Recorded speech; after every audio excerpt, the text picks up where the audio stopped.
Hello scholars, welcome to Dakshinai classroom.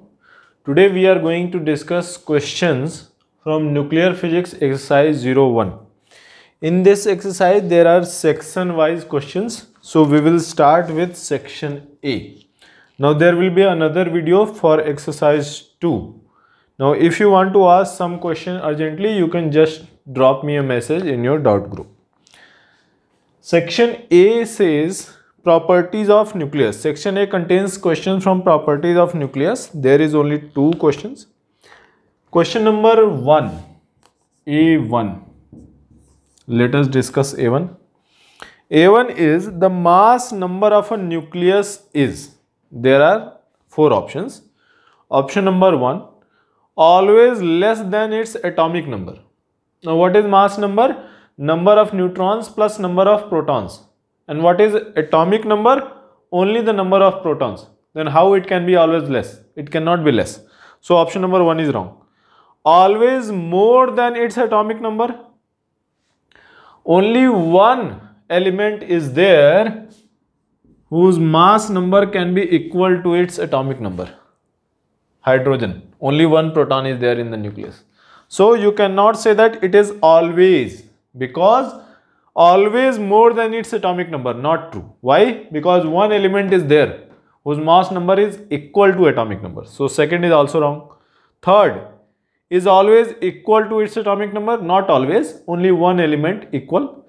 Fourth option, sometimes more than and sometimes equal to its atomic number. So except hydrogen, mass number is always greater than atomic number. So what you can write? If A is your mass number and Z is your atomic number, then A will always be greater than or equal to Z. Equal to Y? For hydrogen it can be equal. So option number 4th will be the correct choice. For hydrogen its atomic number is equal to mass number. So 4th option says sometimes more than and sometimes equal to its atomic number. It can never be less than the atomic number. So let us discuss question number 2. Question number 2 is the stable nucleus that has a radius 1/3 of osmium 189. Osmium 189. So out of the 4 options, which stable nucleus will have radius 1/3 of the radius of this?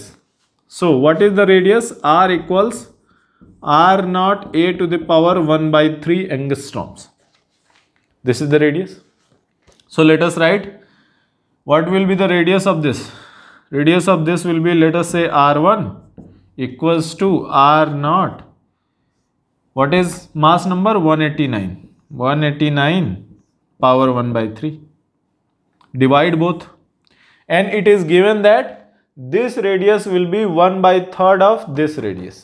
So this you can write 1/3 is equal to A divided by 189 power 1/3. If I cube both sides, then this will be 1/3 cube, which is 27, and this will be A by 189. So 27 into 7. Yes, 27 into 7 is 189. So A will be equal to how much? A will be equal to 7. So the mass number of whichever nucleus which has radius 1/3 of this osmium 189, mass number of that nucleus should be 7. So out of the given 4 options, only option number 1 is lithium 7. So atomic number 3, mass number 7. So option number 1 is the correct choice. So here radius of lithium 7 must be 1/3 of osmium 189. So if you remember this formula, you can easily solve this question.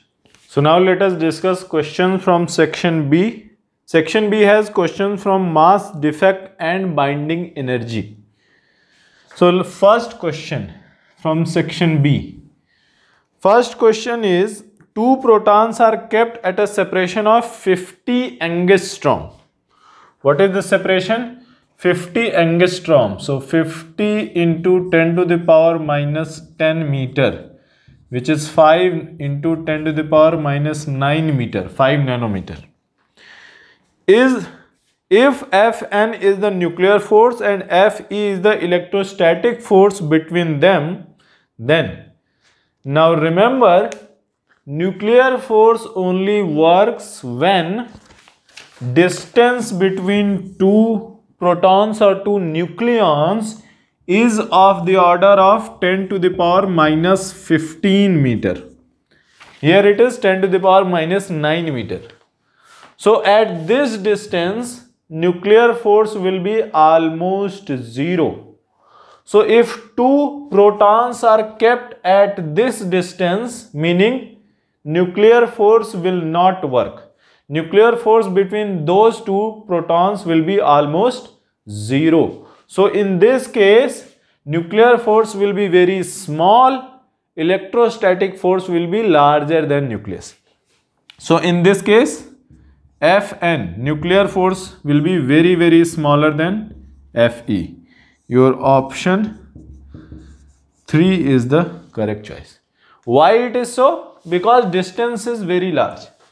Nuclear force can only work when the distance between two nucleons is of the order of 10 to the power minus 15. But this distance is very large than this. That is why there is no, almost zero nuclear force. So electrostatic repulsion will be very, very larger than nuclear force. Option number 3 is correct. Next question is mass of nucleus. Second question. Mass of nucleus, neutron and proton are m, Mn and Mp. This is the mass of the nucleus, this is mass of neutron, this is mass of proton. If nucleus has been divided into neutrons and protons, then, now if you remember mass defect, then what is mass defect? When you form a nucleus from its constituent parts, then final nucleus has smaller mass than the constituent parts. For example, I form a helium nucleus, 2 protons, 2 neutrons. Then if I add the mass of 2 neutrons plus 2 protons, that will be greater than mass of the helium nucleus. So total mass of the constituent particles is greater than actual mass of your nucleus. So here what you will write? If atomic number is Z and mass number is A, then mass of proton multiplied by atomic number. Atomic number is nothing but number of protons, Z, plus what is number of neutrons? A minus Z, mass number minus Z number, multiplied by mass of neutron. So when a nucleus is formed, this total mass will always be greater than mass of the nucleus. So which option is correct? Option number 3 is correct.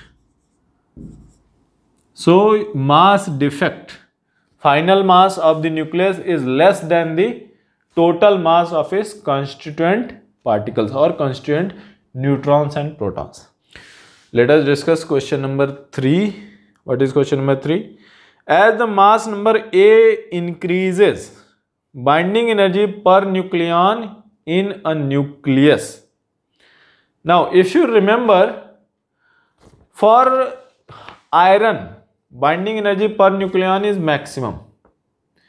And for atomic number 30 to 170, binding energy per nucleon is almost same. But if mass number A is less than 30, then if you increase the mass number, then generally binding energy per nucleon also increases. Generally, there are exceptions, but generally it increases. But for atomic mass number beyond 170, if mass number is greater than 170 and you increase the mass number, then binding energy per nucleon decreases. So whether the binding energy per nucleon will decrease or increase or remain same. For 30 to 170 it will be almost same. For less than 30, if you increase mass number, then binding energy also generally increases. For greater than 170, if you increase the mass number, then binding energy per nucleon decreases. So depends upon which section you are lying, whether upon increasing mass number, binding energy per nucleon will increase or decrease or almost same. So in this question, fourth option is the most correct, that is varies in a way that depends upon the actual value of mass number. Meaning actually mass number is where, depending upon that you will tell whether upon increasing mass number binding energy per nucleon will increase or decrease. So your option number fourth will be the correct choice. Okay, next question is fourth question. Question number 4 is, which of the following is wrong description of binding energy of a nucleus? If the energy it is the energy required to break a nucleus into its constituent nucleons. Correct? Option number 1 is correct. It is the correct description, that if you want to break a nucleus into its constituent parts, then binding energy, equal energy you will have to provide. That is the correct description. So that cannot be correct choice because they are asking wrong description. Option number 2. It is the energy released when the free nucleons combine to form a nucleus. That is also true. When the free nucleons combine to form a nucleus, some amount of energy is released. That is only your binding energy. So that is also the correct description. Option number 3. It is the sum of rest mass energy of its nucleons minus the rest mass energy of its nucleus. That is correct. Total energy this minus this, mass defect multiplied by energy multiplied by c square, that is binding energy. So that is only they are saying sum of rest mass energy of its nucleons.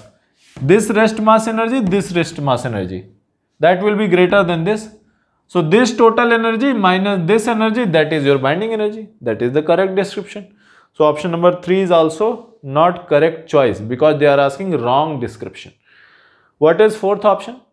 It is the sum of the kinetic energy of all the nucleons in the nucleus. No, that is not how you define binding energy. So option number 4th is the wrong description. So option number 4th is the wrong choice. Correct choice actually. Wrong description, correct choice, because they are asking wrong description. So you have to choose option number 4 because first, second, third description of binding energy is correct. So let us discuss question number B5. B5 is the energy of the reaction lithium 7 plus a proton gives 2 atoms of helium 4.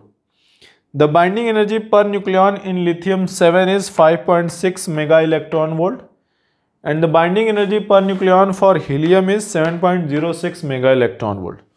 So they are asking in this reaction, if a lithium nucleus is bombarded with a proton, combines with a proton and forms 2 nucleus of helium 4, then what will be your energy released? Very easy. What you can say? Binding energy per nucleon is given. What I will do simply, I will find the total binding energy of this and total binding energy of this and I will simply subtract. So what will be the total binding energy here? 2 nucleus, 4 nucleons per nucleus. So 8 nucleus. So 8 times 7.06 minus 7 nucleus. 7 times 5.6. Remember, for proton there is no binding energy because proton itself is a nucleon. So proton there is no binding energy, so we will not consider that here. So here this will be how much? 56.48 minus 35, no, not 35, 39.2. So that is how much? 17.28 mega electron volt.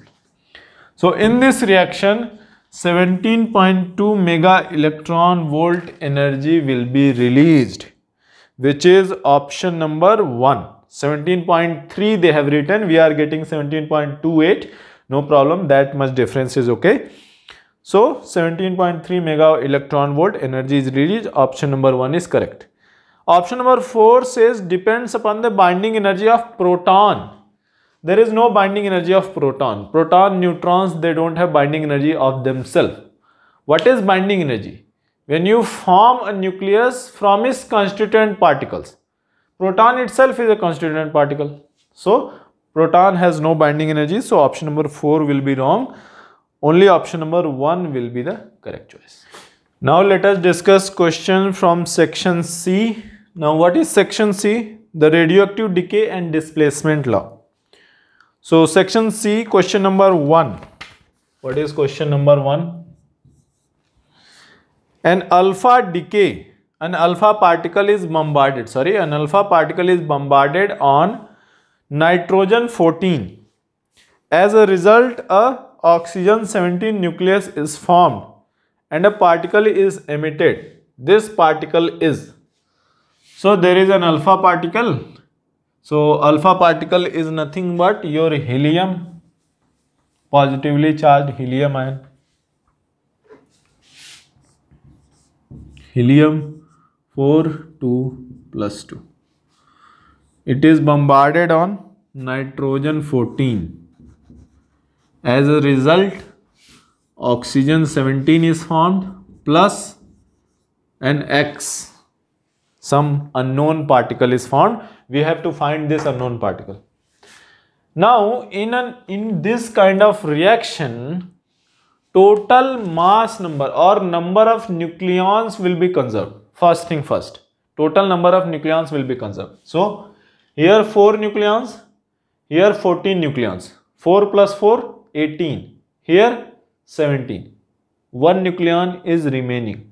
So, this X can have either 1 proton or 1 neutron.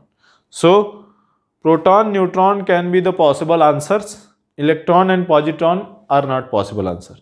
Now, whether it will be a proton or neutron. Now, in this kind of reaction, next thing we will see that number of protons should also be conserved. Here, 2 protons. Here, for nitrogen, mass atomic number is 7. So, 7 protons. So, 7 plus 2, 9 protons. And here, 8 protons. So, 1 proton is missing. So, this X will be what? This X will be a proton. So, your option number 2 will be the correct choice. So, whenever this kind of reaction is there, what you can say? Mass number. First thing you should check is that mass number should be conserved. Total number of nucleons should be conserved. Nucleon, you cannot destroy a nucleon. You can change a neutron into proton, but you cannot destroy a neutron or a proton. So, first thing you will check that mass number should be conserved. Second thing you will check is atomic number or number of protons should be conserved. So, here 2, here 7, total 9, here 8. So, 1 is left. So, like that, option number 2 is the correct choice. This unknown particle is what? It is a proton. Let us discuss second question. C2. A free neutron decays into a proton, an electron and. Now remember, a free neutron can decay into a proton, but a free proton cannot decay into a neutron. Why it cannot decay? Because that is not energetically possible. Final product has more mass than initial if a free proton decides to decay. So a free proton cannot decay. A free neutron decays into a proton, which is a positive charge particle, plus an electron, which is a negatively charged particle, plus another charged particle is emitted, which is called antineutrino. Now, properties of antineutrino we have already discussed, that it is a massless particle. It has no mass. There is no charge. There is no charge on this particle. There is no mass on this particle, like a photon.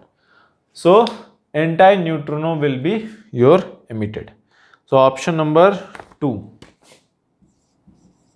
Option 2 is the correct choice. Question number 3 of your section C. The specific activity per gram of radium is nearly. Now there are 4 options. You might be thinking, sir, do I have to remember all these values? No. For radium, if you remember, radium was actually discovered by Madame Marie Curie.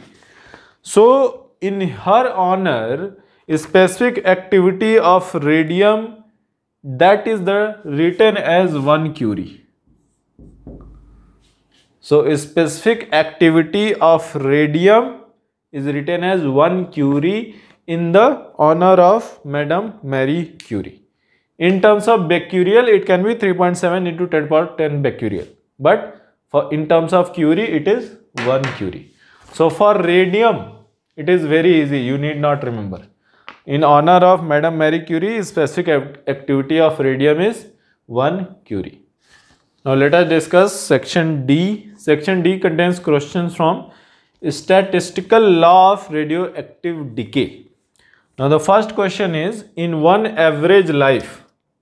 So T average, what is T average? T average is 1 by lambda. And what is T half? T half is ln 2 by lambda.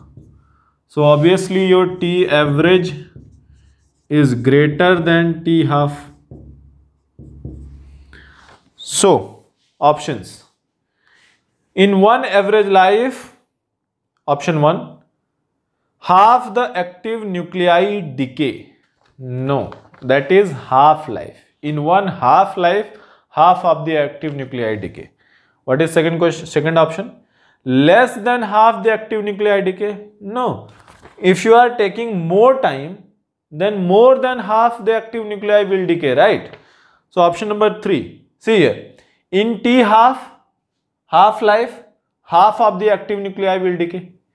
And if T average is greater than T half, then in one average life, more than half the active nuclei will decay. So option number 3 will be the correct choice. Option number 3 will be the correct choice, that in one average life, more than half the active nuclei will decay. So let us discuss question number 2. Question number 2 says, a freshly prepared radioactive source of half-life 2 hours emits radiation of intensity which is 64 times the permissible safe level. The minimum time after which it would be possible to work safely with this source is. Now, so let us say permissible level of activity is, let us say, X. So right now what is the, not X, X will be a little bit confusing. So let us say permissible level of activity is A. So right now activity is 64A. Now if you remember, if I take n half-lives, so after n half-lives, how much activity will be left? Divided by 2 to the power n. So after n half-life, this will be activity left. And activity left should be the within permissible level. And what was the permissible level? A. So A cancel. 64 equals 2 to the power n, which is how much? 2 to the power n, 6. 6. So n equals 6. Meaning after 6 half-lives, this material will have activity within the safe level. Now, right now it is 64 times safe level. So after 6 half-lives, it will be within safe level. So minimum time after which? So 6 half-lives. 6 half-lives. So how much time? 6 times T half. And T half is given as 2 hours. So it will be 12 hours. So after 12 hours, the activity of your sample will be within the permissible levels. Option number 2 is the correct choice. Question number 3. 10 grams of cobalt 57 kept in an open container decays beta particles with a half-life of 270 days. The weight of the material inside the container after 540 days, which is double of half-life, 2 half-lives, will be nearly. Now remember, in case of a beta decay, only an electron is emitted, either electron or a positron. So if either an electron or positron is emitted, and mass of electron or positron is very, very small, so no matter after how much time you take, only a very, very, very small mass must have reduced. Why? Because only the electrons are emitted, na? And mass of the electron is very less. So total mass of your sample will remain almost same. If previously it was 10 gram, then finally also it will be 10 gram only. The only thing is that previously it was cobalt 57. Now it will be some other element. Now it will not be cobalt, but the mass of the sample, what they are saying, see here, the weight of the material inside the container. So that material may have changed, but total mass of the material will remain almost same. Why? Because only electrons are ejected, electrons or positron, and mass of electrons and positrons are very less. That is why the total mass will remain almost same. Very small, very minuscule reduction will be there. So out of the 4 options, 10 gram, 7.5 gram, 5 gram and 2.5 gram, only 10 gram is correct. Most of you or many of you will mark 2.5 gram. Why? Sir, 2 half-life is there. Initial mass is 10 gram. Divided by 2 to the power 2, which is 2.5 gram. No, that will be the case when it decays and loses mass. You can say 2.5 gram of cobalt will be left. If I ask how much gram of cobalt 57 will be left, then you can say 2.5 gram. But if you read it carefully, what they are asking, the weight of the material inside the container after 540 days. They have not mentioned whether that material should be cobalt or any material will do.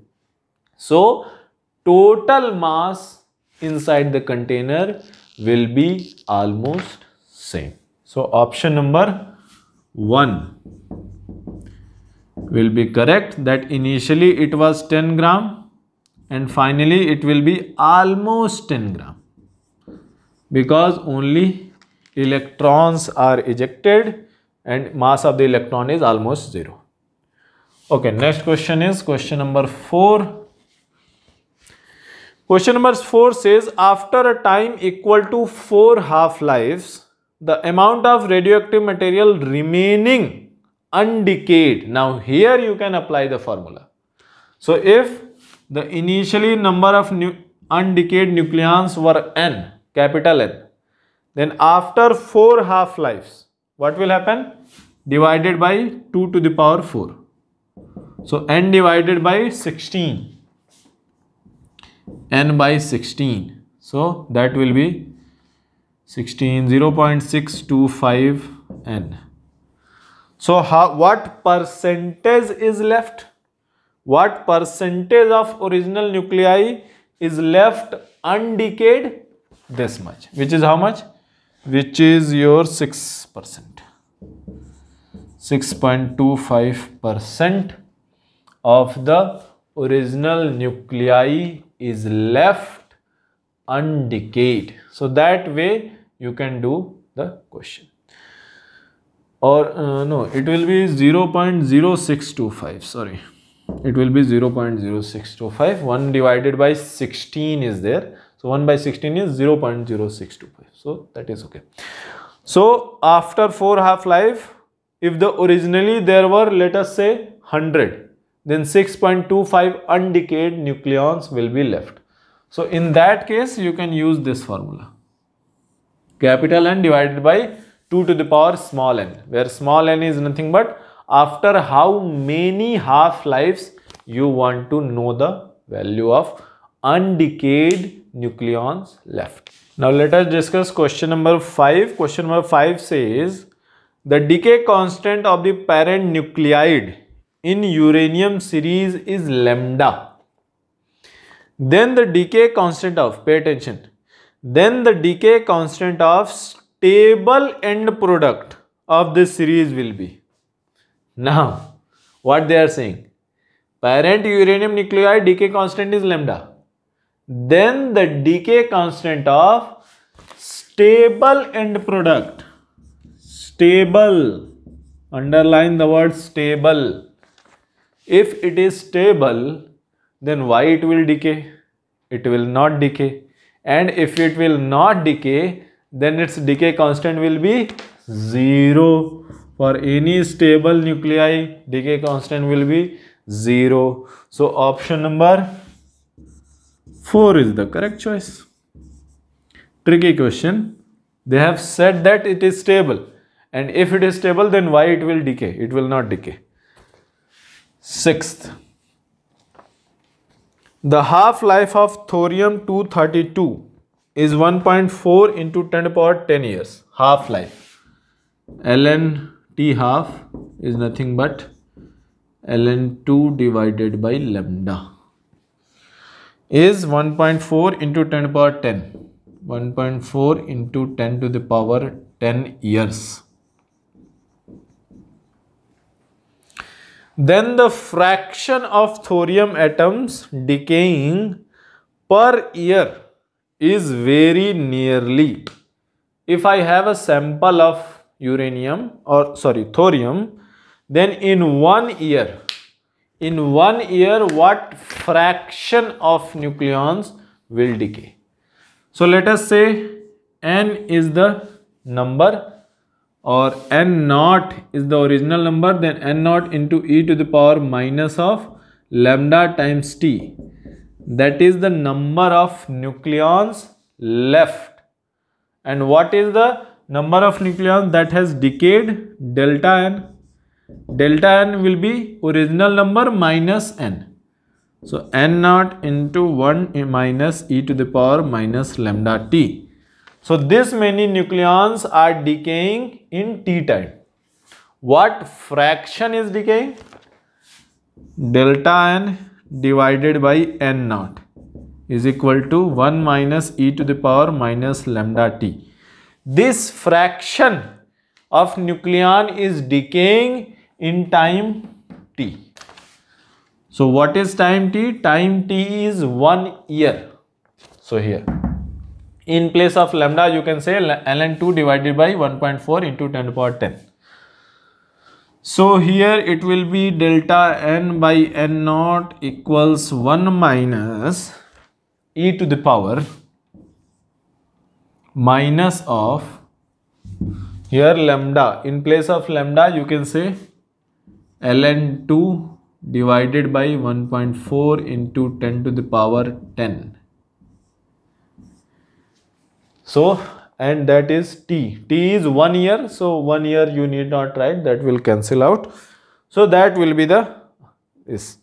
And it is a slightly typical calculation. You need not calculate everything. It will be approximately 5 into 10 to the power minus 11. Fraction, this much fraction. So your answer will be option number 2. Don't worry, this typical calculation they will not ask in the exam. This is one problem. So whenever this kind of question, you need not worry too much about, sir, how I will calculate like this. Whenever in the exam they will give such values that you will be able to easily calculate. Let us discuss question from section E. Section E is your nuclear fission and fusion. So section E, question number 1. If mass of the fissionable material is less than the critical mass. Now what is critical mass? Remember, in case of nuclear fission, if you initiate the fission, then if the critical mass is there, critical mass is the minimum amount of material which should be there in order to support chain reaction. Chain reaction cannot happen in any case. For example, if you say, sir, I have 10 nucleus of uranium and I want to establish a chain reaction, that will not be possible. So if you initiate one fission reaction, then after one there will be no further chain reaction.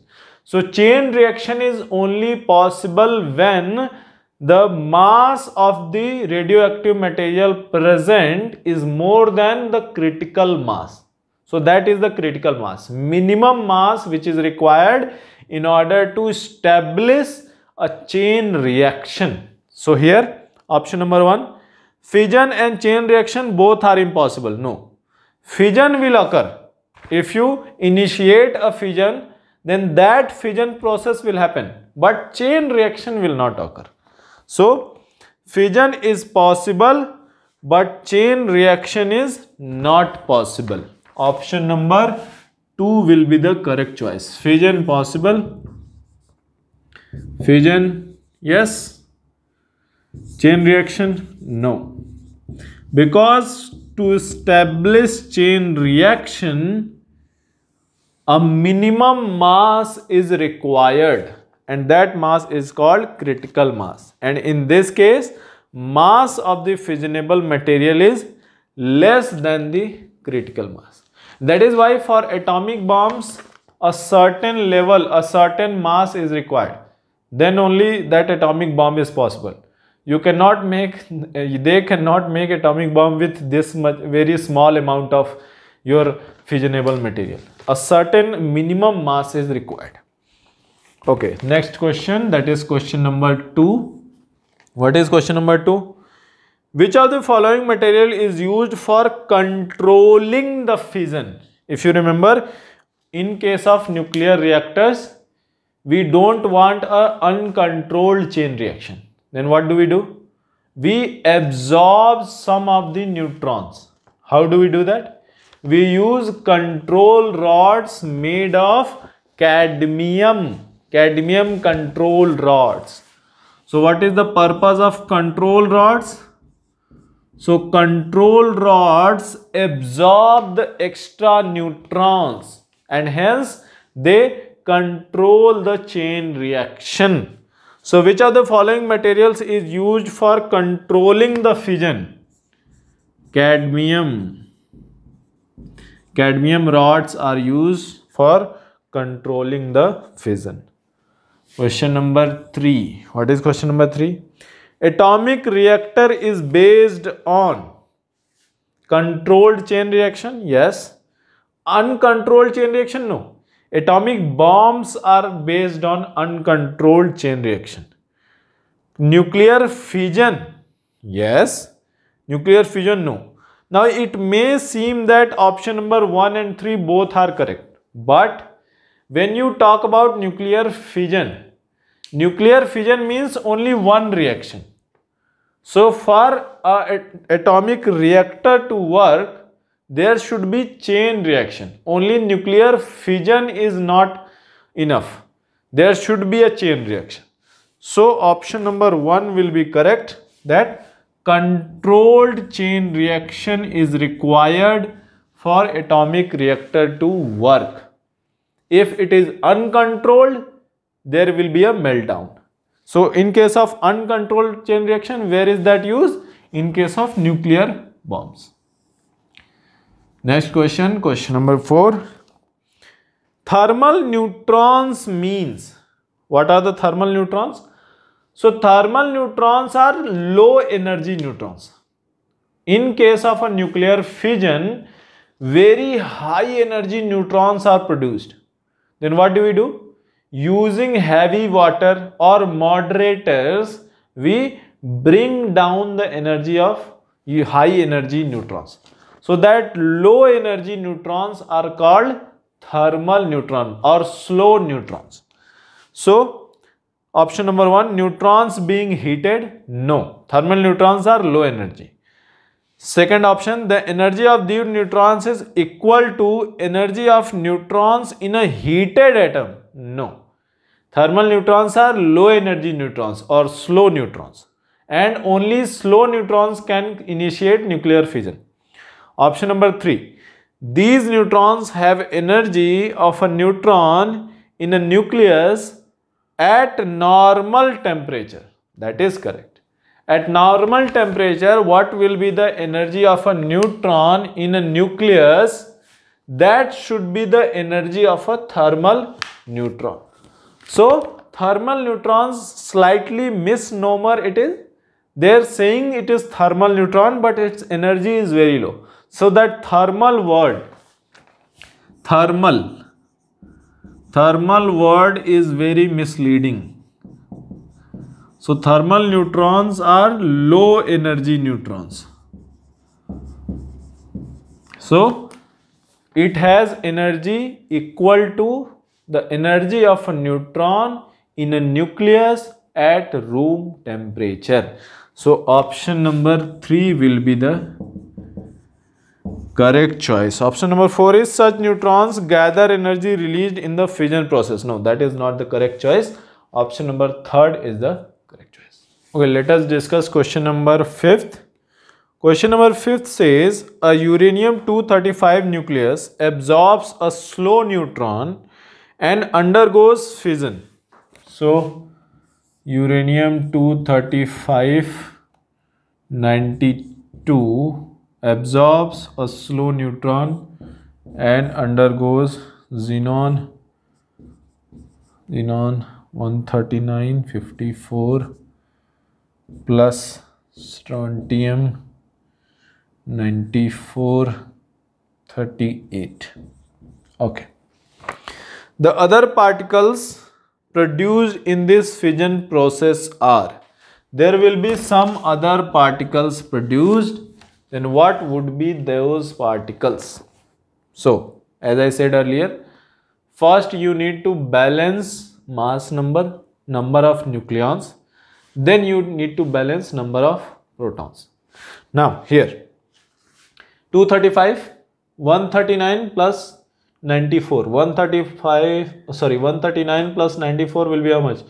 943 yes, 233.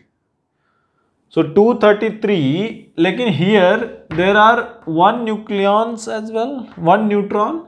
So 235 plus 1 neutron, total number of nucleons is 236. And here in this case, right hand side, only 233 nucleons are there. Where are the remaining 3? Remaining 3 will be in terms of particles.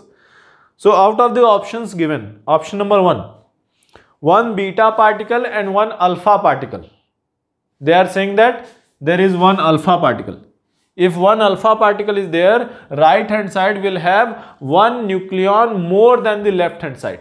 That is not correct. Option number B, 2 beta particles and 1 neutron. If there is only 1 neutron here, then this side will have 2 nucleon less than this. That is also not correct. If third option, 2 neutrons, if there are 2 neutrons, then also one nucleon will be less. So 3 neutrons, option number 4. If I add 3 neutrons here, then 9, 4, 30, 233 plus 3, 236, 235 plus 1, 236. It is balance. So option number 4 will be the correct choice, that the extra particles emitted will be 3 neutrons. Question number 6. two lithium 6 nuclei in a lithium vapor at room temperature. At what temperature? At room temperature. So at room temperature, they don't have enough energy. What is saying? At room temperature, do not combine to form a carbon 12. Why? Because your lithium nuclei will be positively charged, and when they try to get close to each other in order to form a carbon 12, electrostatic repulsion plus repulsion, it does not let them come close to each other. That is why we need very high temperature to initiate fusion reaction. So in case of a fusion reaction, very high temperature is required. Why? To give them enough kinetic energy so that they can overcome electrostatic repulsion and form a nucleus. So option number 4. Option number 4 says that Coulomb repulsion does not allow the nuclei to come very close. At room temperature, their kinetic energy is not enough to overcome Coulomb repulsion and form a carbon 12. So that is the correct choice. At room temperature, Coulomb repulsion does not allow the nuclei to come very close. Option number 4 is the correct choice. Okay, question number 7. Question number 7 is choose the statement which is true. The energy released per unit mass is more in fission than in fusion. That is not correct. Energy released per unit mass is more in fission than in fusion. In fusion, it is more. So when you talk about energy released per unit mass, so energy per, let us write energy per unit mass. This will be more in fusion.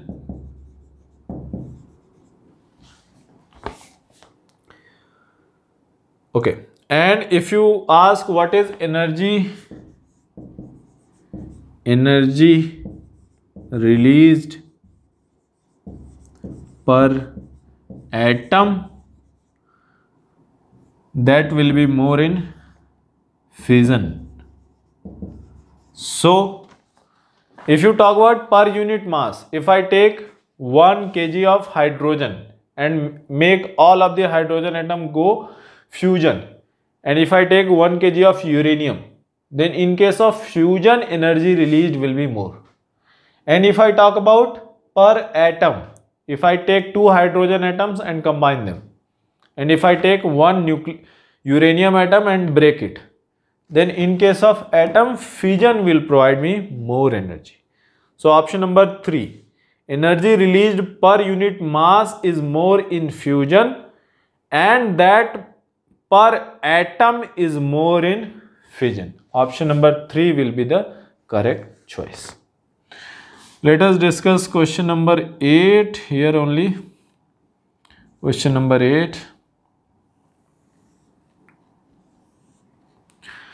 Question number 8 is fusion reaction is possible at high temperature because, remember, at room temperature, why it is not possible? At room temperature it is not possible because Coulomb repulsion does not allow the positively charged nucleus to come close to each other to form a new nucleus. So what happens at high temperature?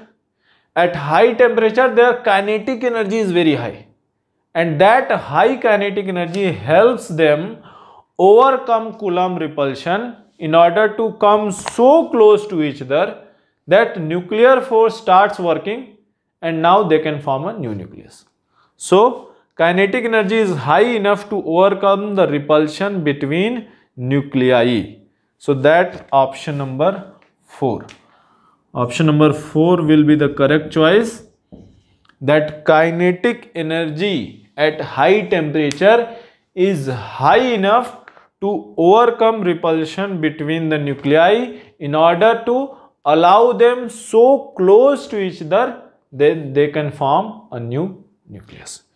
So this was your discussion of exercise 1 for nuclear physics. There will be another video for exercise 2. Until then, if you want to ask some question urgently, you can simply drop me a message in your doubt group.